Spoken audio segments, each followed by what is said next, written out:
What is up guys, Stark here. In today's character spotlight I'm taking a look at Nightingale. So first off here I want to point out that she is a member of the Miyuki Club and I will definitely be trying to get her when she comes back. I didn't realize this at first, otherwise I would have pulled for her, but it kind of worked out in my favor because of what happened after that. And I won't spoil it because it's a pretty cool surprise, but I'm not talking about that today. I'll be talking about that probably tomorrow, depending on when you're watching this video. Anyway, we're doing Nightingale today, so let's focus on her. So she is a Berserker class, and this is really weird. I'm not saying weird in like a bad way, but it's just she's not your typical Berserker. She doesn't have high attack stats, she doesn't do that much damage, she doesn't have like powerful skills.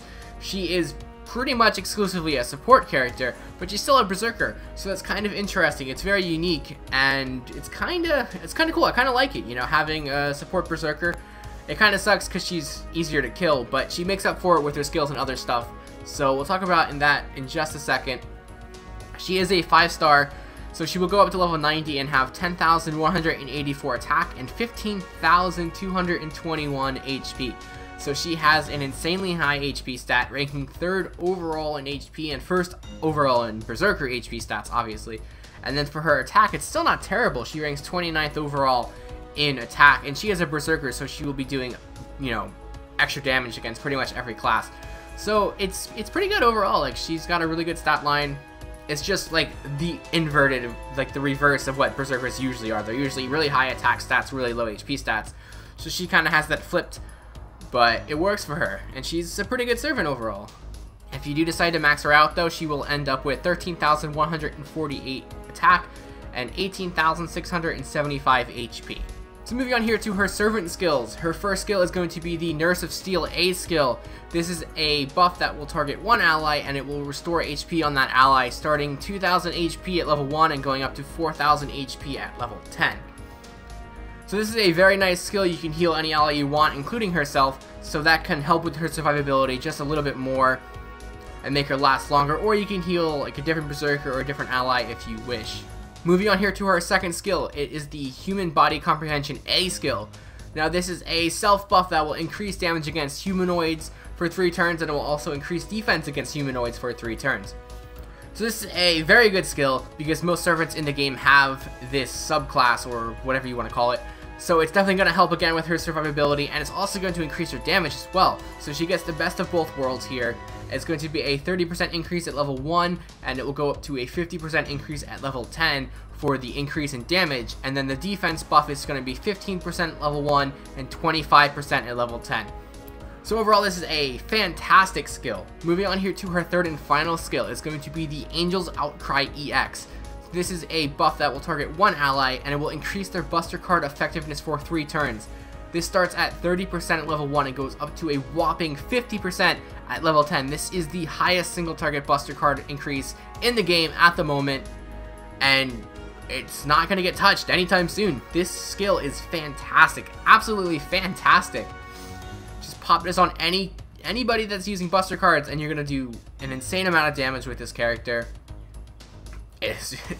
There's nothing else to say. You're just gonna, it's the biggest attack increase for Buster Cards in the game, so you can find so many different uses for that. Moving on here to her class skills, she only has one, and that's the Madness Enhancement EX, which will increase Buster Card effectiveness by 12%. So moving on here to her Ascension and Skill Enhancement materials. For her Ascension, she's gonna need Feathers, Seeds, Talons, and the Homunculus Babies, and then for her skill enhancement she's gonna need Seeds, Feathers, Lanterns, and the Tears of Blood, or whatever they're actually called, the new items that just came out on America, I believe. So moving on here to her command cards and her Noble Phantasm. So she has a little bit of a different command card set for Berserkers. She has 1 Quick, 2 Arts, and 2 Busters, so she doesn't have the 3 Buster setup, so she can't do a Buster Brave Chain, but she doesn't need to do it because she doesn't do that much damage to begin with. Instead, she has 3 Arts, so she can maximize her Noble Phantasm use, and her Noble Phantasm is absolutely fantastic as well. It being an Arts card that will decrease Noble Phantasm strength of all enemies for 1 turn on the overcharge, but on its normal effect, it will remove debuffs from all allies, and it will restore HP of all allies.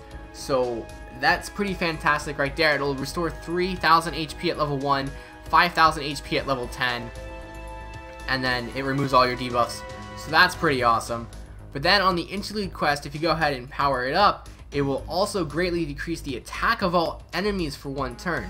So that is a very, very good debuff, Noble Phantasm, as well as a self-heal or ally full team heal, whatever you want to call it, buff for your team as well. So it's a very, very good Noble Phantasm. So now moving on to some of the craft essences that you can use on this character. First up is her level 10 bond craft essence, which will unlock the Unbending Persistence craft essence. Now while equipped, this will increase Buster Card effectiveness of all allies by 10% and HP recovery amount by 20% while on the field. So this is a very good craft essence to use on this character, if not the best craft essence to use on this character, because you're increasing Buster Card effectiveness for your entire team, and you also will you'll heal more when you heal with your healing abilities. So if you have this, when you get it, I definitely recommend using it. Until then though, you can go ahead and use some of the other craft essences. So you can use the Little Halloween Double to start the fight with a little bit of your Noble Phantasm gauge filled, and then to just get the increase in Noble Phantasm gain overall. And then you can use Fragment of 2023 to get some of the critical stars, because that's kind of the one thing where she's a little bit worse on. She has pretty solid generation for crit stars, and she doesn't have that good absorption, so it's going to be going to your allies more than it's going to go to her. So getting the stars every turn with 2023 will definitely help deal more crit damage if you're using it on a team like that. So now moving on here to the character and review portion of this spotlight. For her stats, I'm giving her 5 stars for stats. She has the 3rd highest HP in the game, and she's still top 30 overall in attack.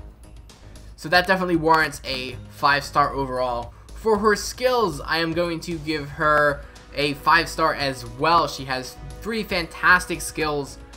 You know, you're able to heal with one, you're able to do a massive Buster Card increase with another one. It's just absolutely phenomenal. Her skill set is just so good. It definitely warrants a 5-star. As for her versatility, I'm going to give her a 3.5. She's a very good support character, but she is also a berserker, so she is a little bit squishier. Even though she does have some pretty good survivability and really high HP, she still does suffer from the weaknesses of berserker class enemies, and she can go down very easily if she is focus fired on. But she does make her way into a lot of teams. She's a very good support character, especially if you're using berserker setups or crit setups. She's very useful in those teams. Maybe not so much more for the crits. You can definitely use her in a crit team, but definitely on Buster teams, with her 3rd skill being, you know, the biggest Buster Card increase in the game. So yeah, overall 3.5 stars for that. As for her aesthetics, I'm giving her a 3-star as well. I don't really like the character design or the artwork. Of course, her voice actress is Miyuki Sawashiro, so I like her automatically because of that, and I want her in the game. But other than that, if it wasn't for that, I probably wouldn't want her too much, and if I got her, I would use her, but I wouldn't consistently be trying to pull for her. She's, you know, she's got very good skills, but I'm just not a huge fan of the character overall. So overall, I'm going to give Nightingale a 4.5 out of 5. She's a very good support servant. She does a lot of things, and she's got fantastic stats, fantastic skills, fantastic Noble Phantasm. So she's a very good servant. If you have her, you can definitely find, you know, uses for her in pretty much any team you want to make. So that's going to wrap up this character spotlight here. I will leave you guys with Nightingale's Noble Phantasm, and I will see you guys tomorrow with a... It's not really, I don't want to say it's like a special character spotlight, but it's a character spotlight that I wasn't planning on making tomorrow, and due to certain events that happened, I am now able to make it, and I'm very happy about it. So I'll see you guys tomorrow.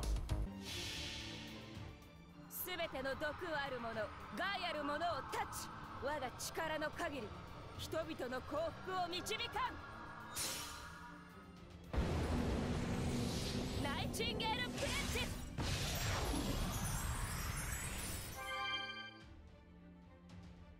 Sakin!